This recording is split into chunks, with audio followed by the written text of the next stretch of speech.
Assalamualaikum warahmatullahi wabarakatuh. Pada minggu ini saya akan membahas tugas minggu 14 Sistem Informasi Akuntansi. Sebelumnya perkenalkan terlebih dahulu, nama saya Dia Permatasari, NIM 200430082, Prodi Akuntansi. Pertanyaan diskusi 11.1 buku Romney. Mengauditkan sebuah SIA secara efektif mensyaratkan seorang auditor memiliki beberapa pengetahuan tentang komputer dan aplikasi-aplikasi akuntansinya. Meski demikian, persyaratan tersebut tidak memungkinkan setiap auditor untuk menjadi pakar komputer. Diskusikan tingkat mana yang harus dimiliki auditor terkait keahlian komputer untuk menjadi auditor yang efektif. Karena sebagian besar organisasi menggunakan ekstensi sistem berbasis komputer dalam memproses data, keahlian komputer harus tersedia dalam kelompok audit organisasi. Keahlian tersebut harus meliputi pengetahuan yang luas tentang perangkat keras komputer, perangkat lunak, komunikasi data, dan aplikasi akuntansi. Pemahaman terperinci tentang kebijakan dan prosedur kontrol yang sesuai dengan sistem komputer.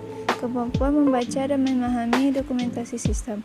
Pengalaman dalam merencanakan audit komputer dan dalam menggunakan alat dan teknik audit bantuan komputer modern atau CAATT. Tidak semua auditor perlu memiliki keahlian dalam semua bidang ini, namun tentu saja ada beberapa tingkat minimum keahlian komputer yang sesuai untuk dimiliki semua auditor. Ini termasuk pemahaman tentang perangkat keras komputer, perangkat lunak, aplikasi akuntansi, dan kontrol.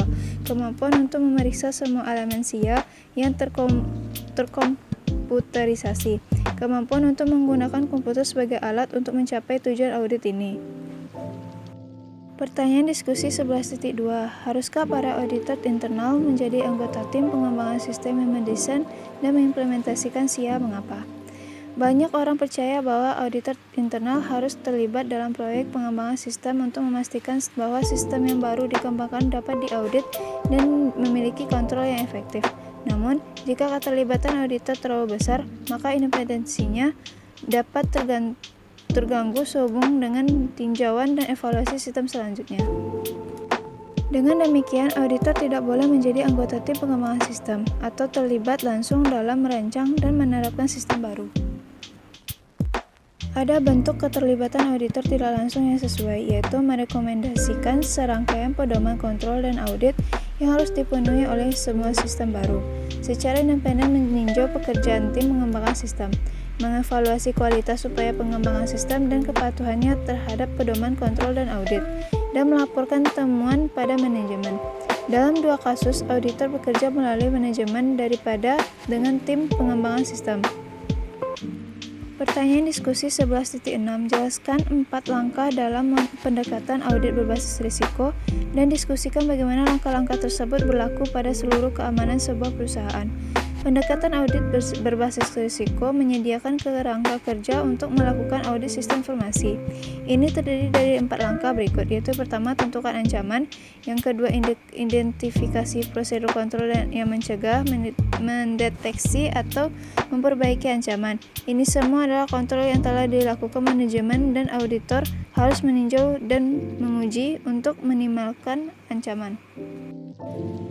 3. Mengevaluasi prosedur kontrol.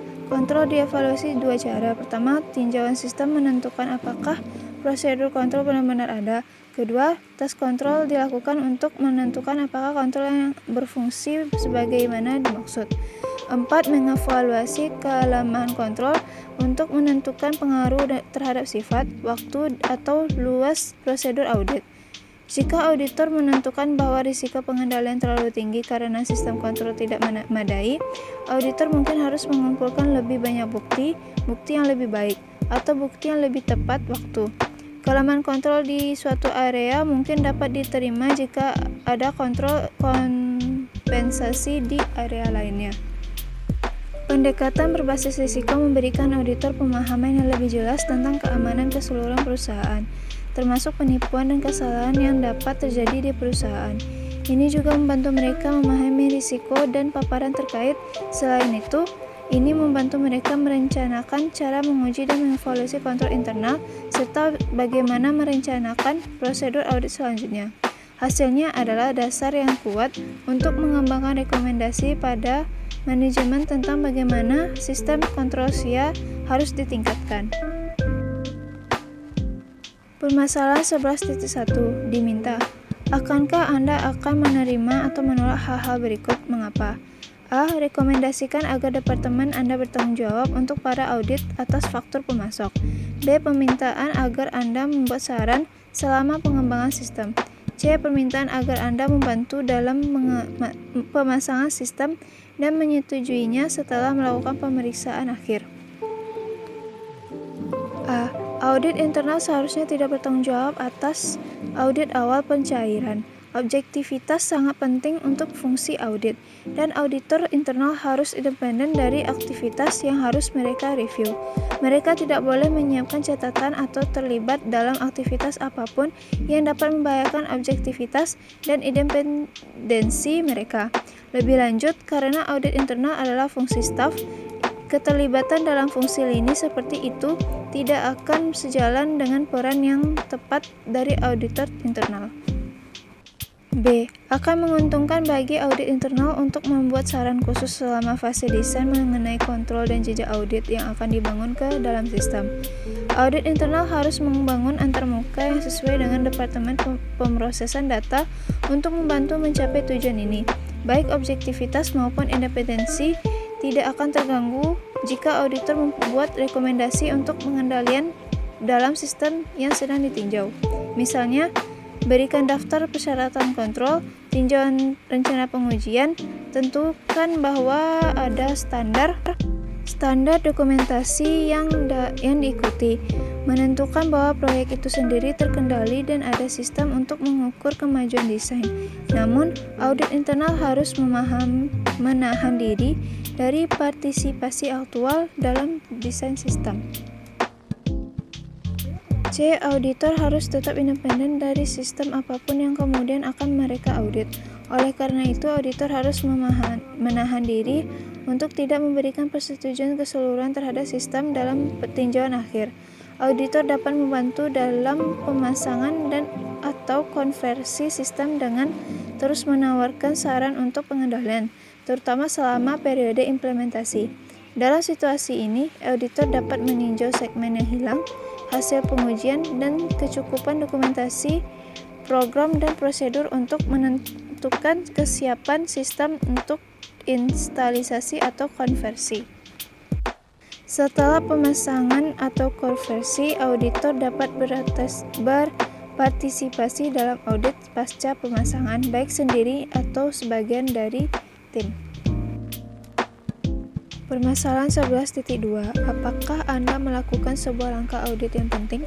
Jelaskan dan teruskan 5 contoh dari prosedur audit spesifik yang dapat Anda rekomendasikan sebelum mencapai sebuah kesimpulan. Salah satu langkah audit yang terlupakan adalah informasi dari luar. Karena auditor harus mendapatkan bukti yang tepat dan cukup sehingga risiko kesalahan penyajian material dapat diminimumkan. Hal ini dapat dicapai dengan bukti-bukti yang berkaitan dengan pengetahuan tentang klien, informasi dari luar perusahaan, sistem akuntansi, kualitas, pengendalian internal.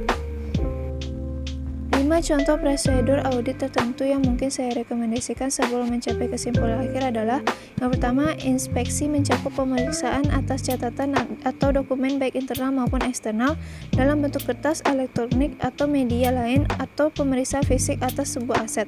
Yang B, observasi merupakan pengamatan langsung terhadap proses kinerja dalam suatu perusahaan. C, konfirmasi eksternal merupakan informasi dari pihak ketiga yang sudah mahir dibandingkannya dan merupakan pihak yang independen terhadap perusahaan. D, pelaksanaan kembali atau performance merupakan pengujian auditor secara independen terhadap sebuah proses atau pengendalian akuntansi klien. E, prosedur analitis merupakan mengevaluasian atas informasi keuangan yang dilakukan dengan menelaah hubungan yang dapat diterima antar data keuangan dengan data non-keuangan. Baiklah, sekian dari saya. Jika ada kesalahan mohon dimaafkan. Assalamualaikum warahmatullahi wabarakatuh.